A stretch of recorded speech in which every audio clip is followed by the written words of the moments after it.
Hello, gals and guys. Happy Halloween again. This is day number 6, and we're focusing on 5 movies from Peacock that I watched this time out. Free movies to stream. And this time out, all I got for you is, The movies, they're just, They're alright. But let's check out what I watched and what I thought about them. All right, I did everyone a favor and crossed anything produced by Asylum off the viewing possibilities, a couple I saw on Peacock. As soon as I seen that word pop up, I went, oh, fuck no. I've learned my lesson in the past. You know the drill. If you've seen my other movie review videos, I like to show the logos of the free streaming services you can find online that offer free streaming movies and television shows. And in the description, I post the links to those movies I discuss and the reviews in the video. At least they were free at the time of reviewing the movie. You can also comment below and tell me your thoughts on the films being spotlighted or perhaps even recommend your own. Here are the 5 free streaming films we'll be covering this time out in this video. And in this edition of My Media Helpers Entertainment Online Halloween Reviews, we are going to focus on the streaming service Peacock. And I can't tell you how much enjoyment I got out of saying Peacock. Let's touch and stroke and play with Peacock. Triangle is a 2009 psychological horror film written and directed by Christopher Smith and starring Melissa George and Michael Dorman.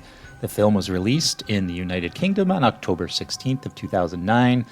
George portrays a single mother who goes on a boating trip with several friends. When they are forced to abandon their ship, they board a derelict ocean liner where they become convinced that someone is stalking them.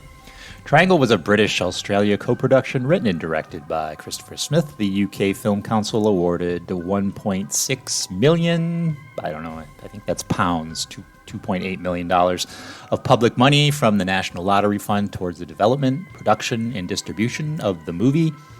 The film was shot on sets and on location in Queensland, Australia. Smith insisted on having a set constructed that depicted the exterior of the cruise liner in order to minimize shooting in front of green screens. The movie was based in part on the story of Sisyphus, I guess, the Greek mythological figure cursed to repeatedly push a boulder up a hill without ever successfully reaching the top. I just couldn't say mythological. I can't spit it out. Mythological. Okay. Smith was also inspired by Dead of Night and Memento. He wanted to make a circular movie that explored deja vu while avoiding reusing elements of Jacob's Ladder. Triangle premiered at the London Fright Fest Film Festival on August 27th of 2009. It was released theatrically in the UK on October 16th of 2009. The movie grossed $894,985 in the UK and $1,303,598 total worldwide. It did not receive a theatrical release in the US. Rotten Tomatoes, a review aggregator, like no one knows what Rotten Tomatoes is, reports an approval rating of 80% based on 40 reviews with an average rating of 6.53 out of 10. The site's critics' consensus reads Triangle sails into some strange waters, but this intelligent, well-acted horror outing anchors in idiosyncrasies, I cannot pronounce shit today, and a satisfying, scary story. And I concur, this was a nice little mystery of a movie without it wearing out its welcome. We've seen this plot a million times before. The movie was basically Groundhog's Day of terror taking place on a boat rather than Punxsutawney, Pennsylvania. See, I can't pronounce anything today. The movie was It was just It was alright. It was disposable. Go check it out. I think Triangle gets the award for the most posters based on it. Dreamscape is a 1984 American dark science fiction adventure film directed by Joseph Rubin and written by David Lowery, with Chuck Russell and Rubin co-writing. It stars Dennis Quaid, Kate Capshaw, Max Van Sydow, and Christopher Plummer. A man who can enter and manipulate people's dreams is recruited by a government agency to help cure the President of the United States of his nightmares about nuclear war, but stumbles upon an assassination plot. According to author Roger Zelazny, the film developed from an initial outline that he wrote in 1981, based in part upon his novella He Who Shapes, and 1966 novel The Dream Master. He was not involved in the project after 20th Century Fox bought his outline. Because he did not write the film treatment or the script, his name does not appear in the credits. Assertions that he removed his name from the credits are unfounded. The music score is by French composer Maurice Jarre. Dreamscape was released on August 15th of 1984. The film was a box office success, grossing $12.1 million on a $6 million budget. This was the second film released to movie theaters that was rated PG-13 under the new MPAA rating guidelines following Red Dawn, which had come out 5 days prior. The film was released on DVD on June 6th of 2000, and January 4th of 2005, and April 7th of 2015. Dreamscape has a 78% fresh rating on review aggregator Rotten Tomatoes from 32 critics. The Rotten Tomato consensus is Dreamscape mixes several genres, horror, sci-fi, action, and always maintains a sense of adventure and humor. The film is ranked 93 on Rotten Tomatoes' journey through sci-fi, 100 best reviewed sci-fi movies. And there's another movie I loved as a kid and haven't seen in years. I was excited to check it out again. I still love it, but the effects are extremely dated. There was also something wrong with the stream as some of the parts kept looping a scene 4 or 5 times. It was weird. And then it straightened itself out. I think Peacock is streaming a corrupt or damaged file there. But check this film out. It's just I like it. Unlike this movie, and if you see the poster there, it says some things are better left unfound. And I agree with that. Like this movie, it was better left unfound.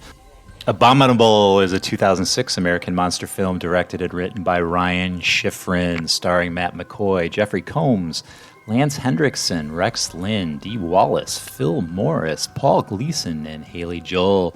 The film follows paraplegic widower Preston Rogers as he moves back into the remote cabin where he and his now-deceased wife once lived. Preston quickly realizes that a sadistic Sasquatch is stalking the woods around the cabin, but nobody believes him. Of course no one believes him. Don't any of these stupid motherfucking characters in these stupid movies watch stupid horror movies? Abominable theatrically premiered on April 10th of 2006 in New York City by Freestyle Releasing. The film also screened at Fantastic Fest on September 28th of 2006. The film was released on DVD by Anchor Bay on October 3rd of 2006. It was later released as a repackaged edition by Lionsgate on May 6th of 2008. On February 13th of 2018, it was announced that the film would be released for the first time on Blu-ray Collector's Edition by MVD Rewind. The release contained improved CGI effects overseen by director Schifrin and editor Conley.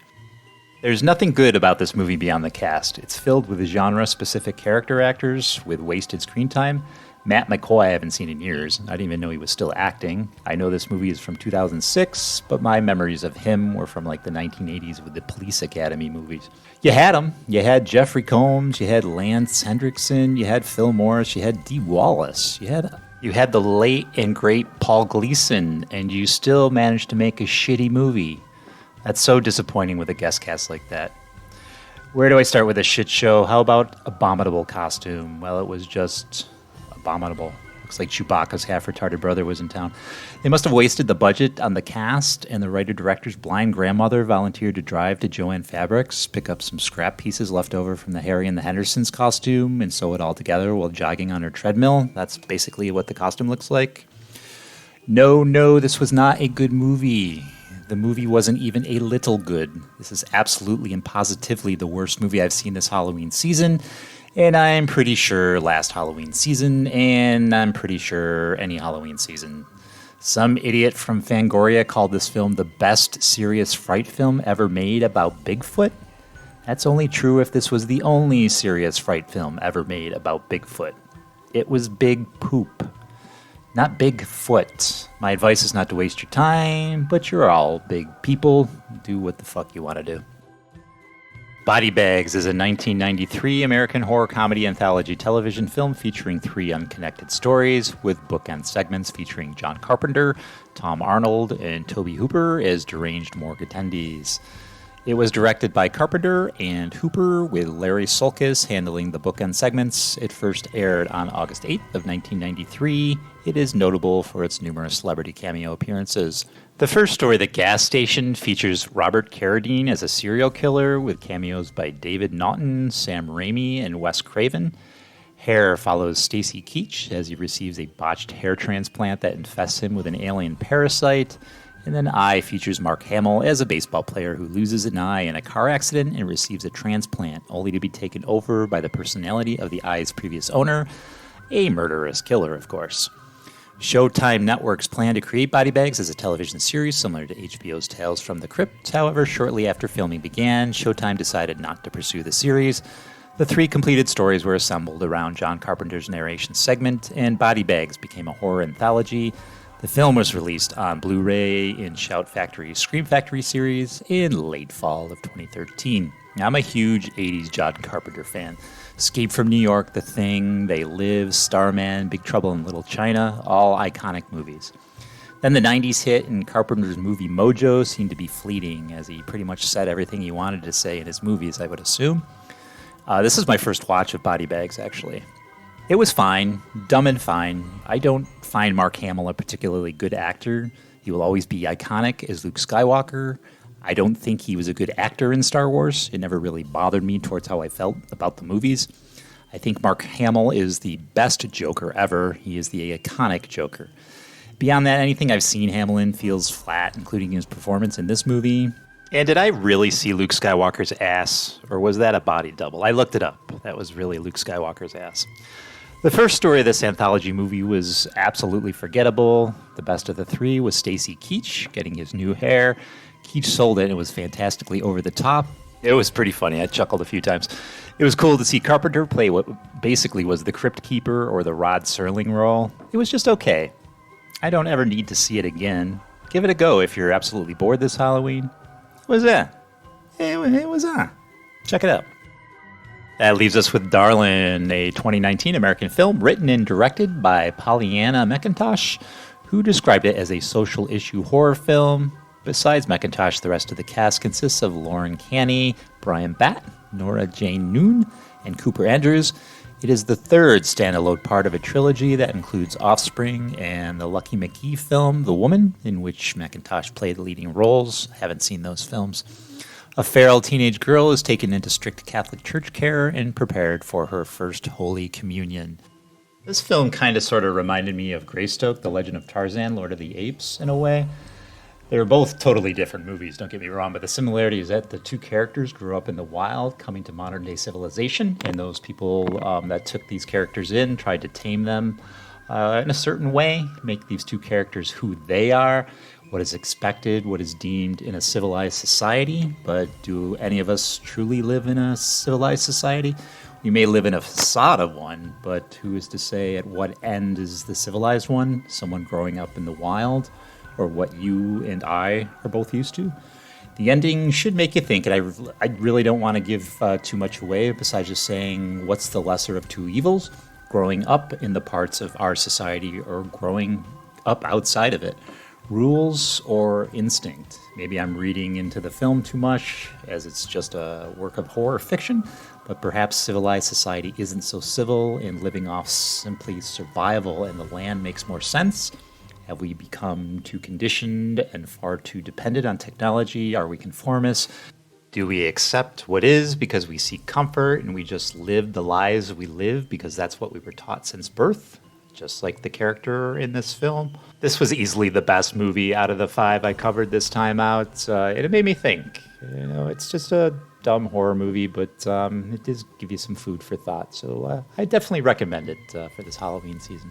Once you get on Peacock here, and the link is down in the description, you just scroll on down here and you'll see a bunch of movies, and there's horror for you. Now just keep in mind, you see these little feathers here, these peacock feathers I'm assuming. If the feather's on there, you have to purchase a subscription in order to see those movies. But if you see something without a feather, then that is free to stream, and there's plenty of films free to stream, and I'll show you in just a moment. So I just scroll all the way over. And we scroll on down and we can find some free streaming movies for your Halloween enjoyment pleasure. So I guess check out the movies that I reviewed in this video. I don't know. They weren't particularly awesome, but maybe you'll get something out of them. I appreciate you as always. Please subscribe if you would like to get more of these movie reviews. You can share it with friends and family and enemies and serial killers and zombies. And certainly like if you like the video, like it if you don't like the video, and hit the bell for updates. And tomorrow is the final day, and tomorrow will be Crackle. That should be interesting. So I'll see you tomorrow. Bye.